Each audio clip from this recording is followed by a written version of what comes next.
That's not a straight. That's my brother. Like, bro, Mufasa's a 10 out of 10. If you haven't seen it, don't walk, run to the movie theater. Go watch that movie. Like, Mufasa is definitely a must watch, man. We got ranking the 6 Lion King movies, including the Lion King live action, but they didn't include the Mufasa, so I'm gonna include it at the end. Opening in 1994, The Lion King became the single most successful animated film of all time and has gone down as one of the most beloved. In a frenzy of critical and commercial praise and accomplishment, Disney quickly turned The Lion King into a multimedia franchise, releasing a number of straight-to-home media sequels and television series which have spanned the almost 3 decades since the movie's first release. With the release of Jon Favreau's photorealistic remake of the original blockbuster, I'll be ranking the entire Lion King franchise. Okay. Lion King. This one is so underrated, man. So underrated with Kovu. I didn't like this one at all. Never even seen. Aren't these like the same thing? I've never seen this one. This was like a show. I thought this was a show. Okay. I got this one number. We gotta go. This one number 1. This one number 1. This one is a number 2. That's number 2. I gotta go this number 3. I'm sorry. This or this. This or this is number 3. Back in the day, this was cool, but now I'm not watching this now. Okay, let me get to the video. Including the 3 animated films, the remake, and the 2 television series, in order of my least to most favourite. There's plenty to cover here, so let's roll into it.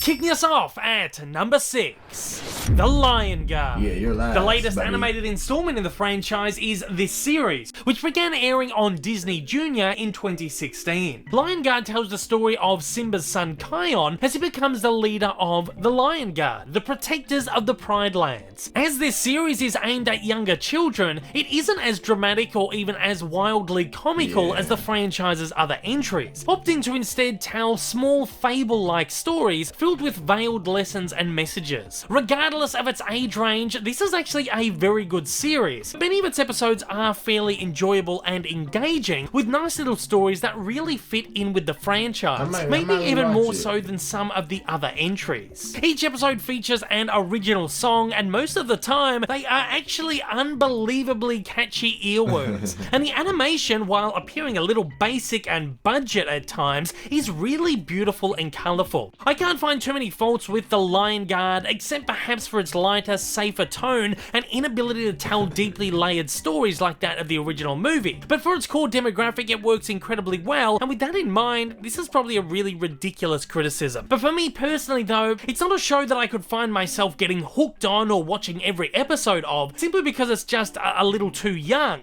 5. The Lion King's Timon and Pumbaa.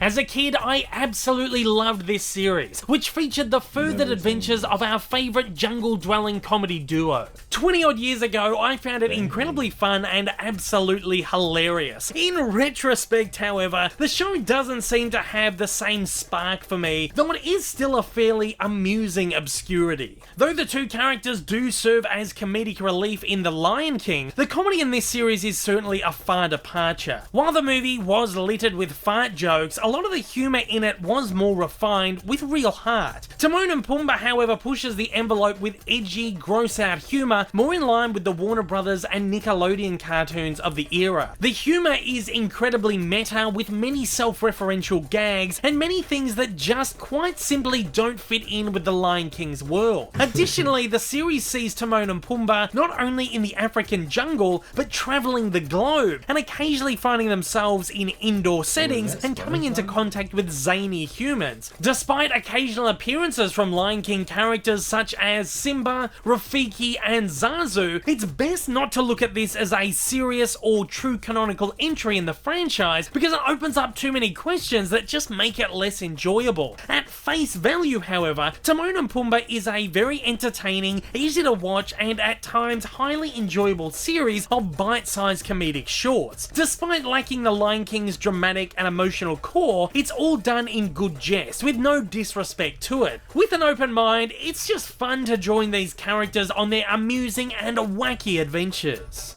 4. The Lion King 1.5. Okay. Cue music! Come That's home a for good the one. holidays to Disney Plus. Santa's coming to town! Also known as The Lion King 3 Hakuna Matata.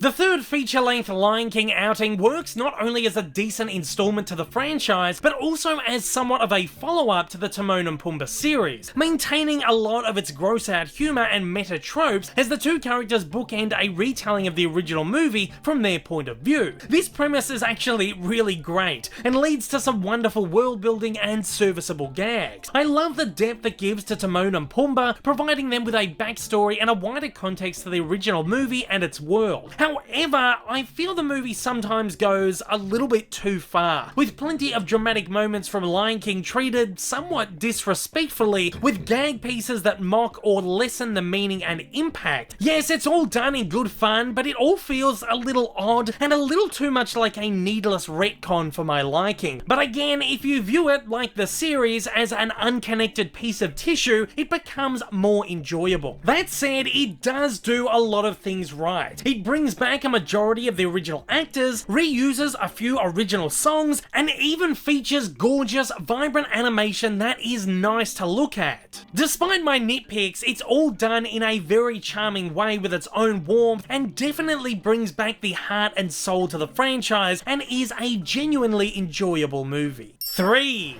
The Lion King 2 Simba's Pride. Out of all the Disney straight-to-home media Oh my goodness, man. No way.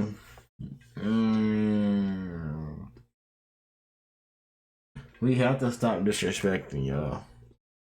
We have to stop disrespecting.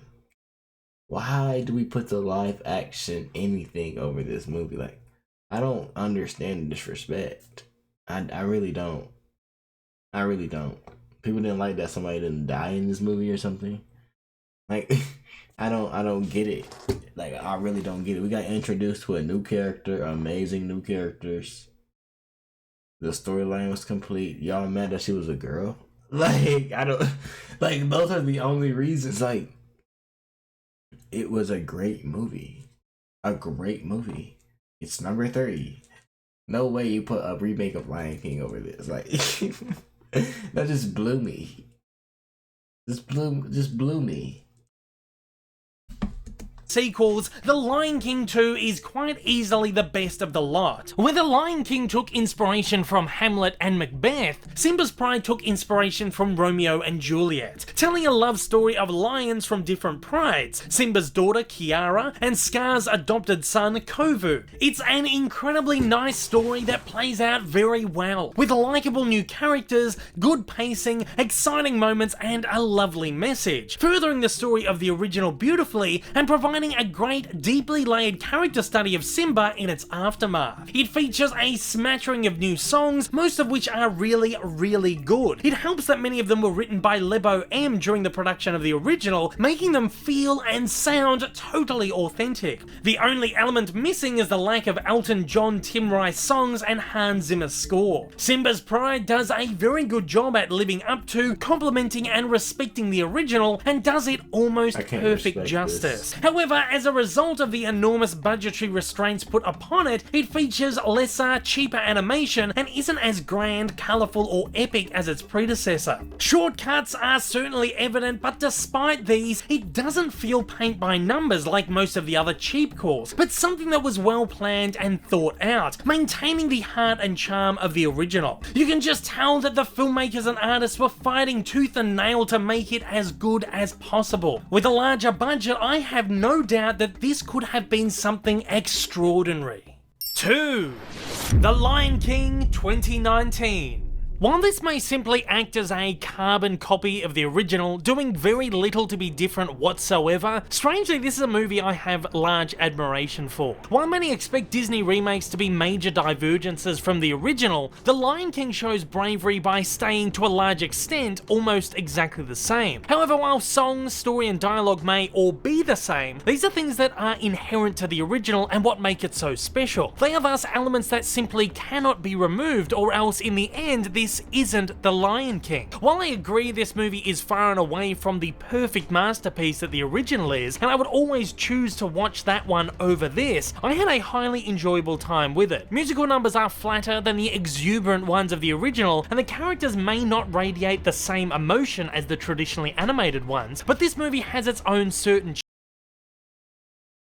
I'm about to skip this, bro. I'm about to get mad, bro. No way you put that over Lion King. I just started using the free ad block from Capital One Shopping, and you need to too. It's a desktop extension that blocks all ads on my favorites. Charm in the way that it tells the story with realism. I adored the filmmaker's efforts to bring this story, which has been with me for 25 years since I was 3 years old, to new generations in new ways, utilizing incredible, more budget installments. And coming in as my #1 favorite Lion King franchise entry, The Lion King. In a bottle movie. Horribly and old, The Lion King immensely and adore. That's gonna do it. That just really made me mad. Like, the disrespect. Maybe I just walked myself into that. You know what I'm saying? Maybe I walked myself into it. And that's okay. Make sure y'all like, comment, subscribe, man. Man. Check out Mufasa. Check out Lion King 2 if y'all haven't seen it, actually. Don't check out Mufasa first. Check out Lion King 2 first, actually. Go check out Lion King 2 if you haven't seen it. That's gonna do it.